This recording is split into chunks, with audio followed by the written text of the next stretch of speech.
Bienvenue sur Africa 24 dans cette nouvelle édition du QG Week-end. Au sommaire de l'actualité, le Tchad a sa nouvelle constitution. La 4e République a été officiellement promulguée ce vendredi 4 mai malgré la saisine du Conseil constitutionnel tchadien par 26 députés de l'opposition afin d'obtenir l'annulation du projet diversement apprécié par la population.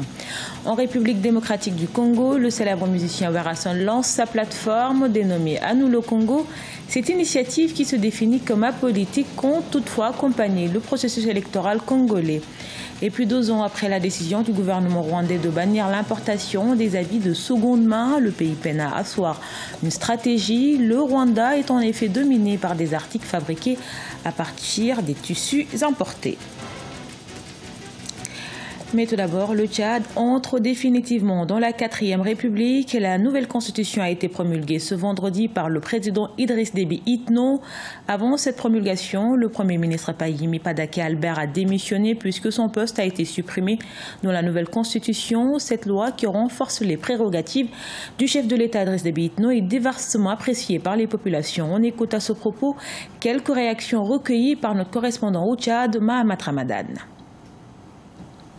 Dans cette nouvelle constitution, il y a par exemple la création de la Cour de répression économique. C'est une bonne chose.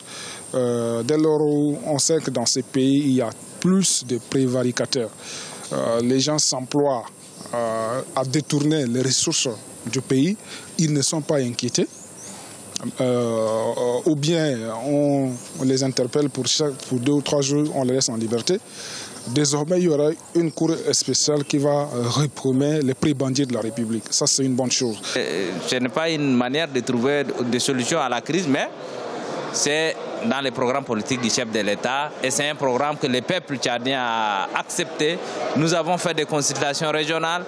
Toutes les couches sociales ont donné leur avis. Cette constitution que Déby voulait imposer aux Tchadiens n'est pas une solution. Si nous prenons aujourd'hui juste l'enseignement supérieur. Aujourd'hui, dans la politique du gouvernement, ils ont parlé de création des universités. Mais quand on vient au terrain, c'est autre chose. On crée des choses sans suivi. Je prends l'exemple juste de l'université moderne qui fait aujourd'hui le discours du président Idriss Déby. Quand tu viens là, il n'y a même pas l'électricité. Je ne pense pas que cette nouvelle constitution puisse changer quoi que ce soit au Tchad, puisque notre problème au Tchad, ce n'est pas le problème de texte, c'est un problème d'homme, c'est un problème de gouvernance. Il faut voir sérieusement qui sont ceux-là qui sont en train de nous diriger. Dire que tout marche bien alors que rien ne marche, comment on peut envisager un pays de 12 millions d'habitants, il y a 8 millions de chômeurs, de jeunes. Et on dit qu'on veut modifier la constitution pour mieux l'adapter à la situation sociopolitique du pays. C'est n'importe quoi. C'est l'un des artistes les plus populaires de la République démocratique du Congo. Patron de l'orchestre Wangé Musique à Maison Mère, Werrason a lancé une plateforme dénommée À nous le Congo. Elle se présente comme une association à but non lucratif. Toutefois, l'initiative poursuit un certain nombre d'objectifs, notamment soutenir l'élection présidentielle. Reportage de notre correspondant Jacques Amboka. À nous le Congo est une plateforme composée d'associations à but non lucratif lancée ce jeudi 3 mai 2018 par l'artiste musicien congolais Noël Makanda alias Werrason, avec comme objectif pousser la patrie au bien-être de ses concitoyens. Cette initiative du patron de l'orchestre Wangé Musique à Maison Mère nourrit aussi les ambitions de soutenir et accompagner les jeunes qui ont des ambitions politiques. Parce que tu sais, aujourd'hui dans notre pays, nous sommes contraints, obligés de protéger des jeunes qui veulent travailler, qui veulent faire beaucoup de choses dans la vie, qui sont quelque part abandonnés. Moi, en tout cas, j'étais obligé de leur soutenir. J'ai dit, voilà, je prends le devant pour soutenir ces jeunes. Il faut pistonner les jeunes, d'aller en avant. Voilà. Dans un contexte électoral dans lequel le pays est engagé, Werrason, avec la masse qu'il draine, peut être un atout sur lequel certaines formations politiques peuvent s'appuyer pour faire face à l'épineuse question de seuil d'éligibilité pour la députation fixée à 1% au niveau national. Bien entouré, et il pourra faire quelque chose de bon. Il est habitué à côtoyer le peuple et s'il est bien entouré, si on continue à lui donner de bons conseils par ses collaborateurs, je crois qu'il réussira sa carrière politique.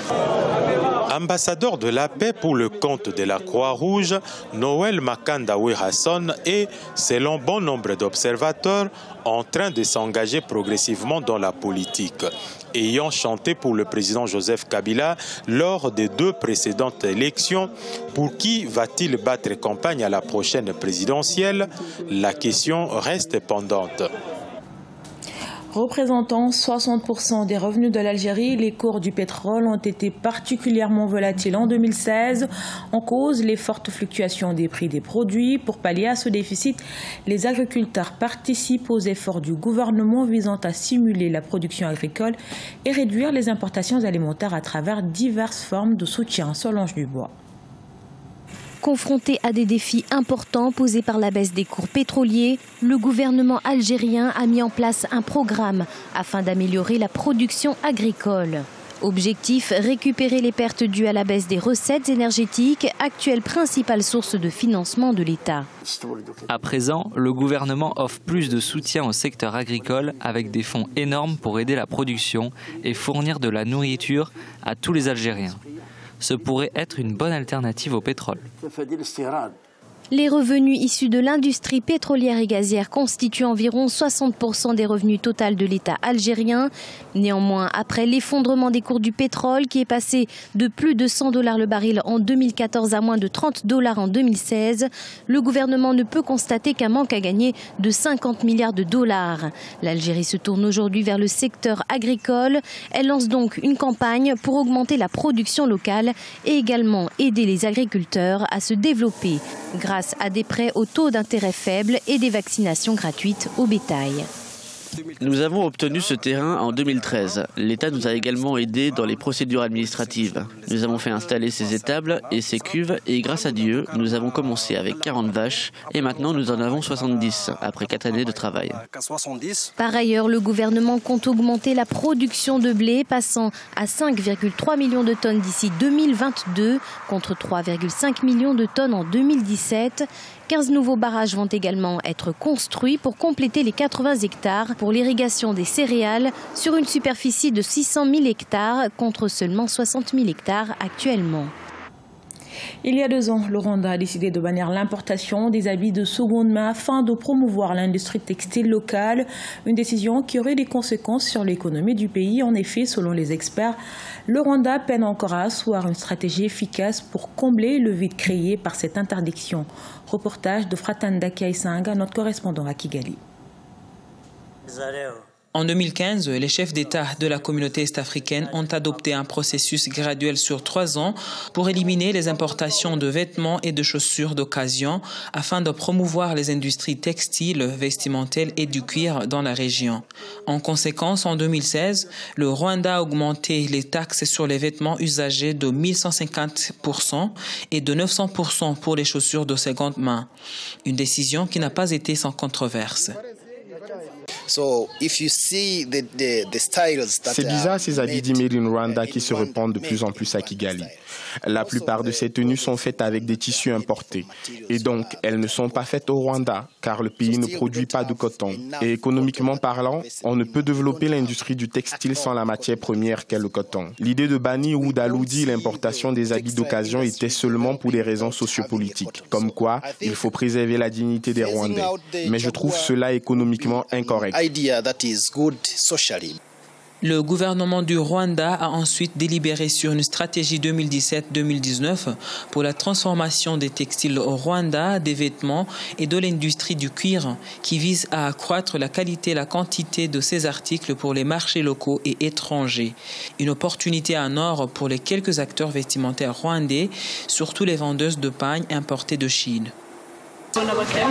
Ces jours-ci, les clients préfèrent le pagne ou le ketenge en grand nombre.